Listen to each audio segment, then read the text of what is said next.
જય હિન્દ, નમસ્કાર। જો આપ મણિનગર રેલવે ક્રોસિંગ થઈને જઈ રહ્યા છો તો આ અપડેટ તમારા માટે છે।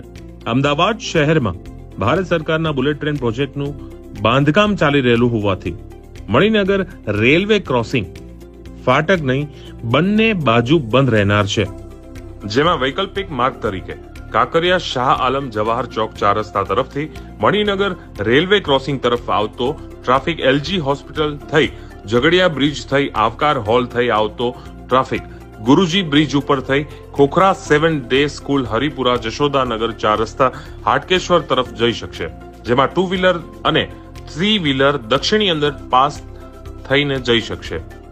એમાં હાટકેશ્વર અનુપમ સિનેમા હરિપુરા જશોદાનગર તરફથી આવતો ટ્રાફિક ઝઘડિયા બ્રિજ તથા ગુરુજી બ્રિજનો ઉપયોગ કરી શકશે, જેમાં 2 વ્હીકલ અને 3 વ્હીકલ દક્ષિણી અંડરપાસ થઈ જઈ શકશે।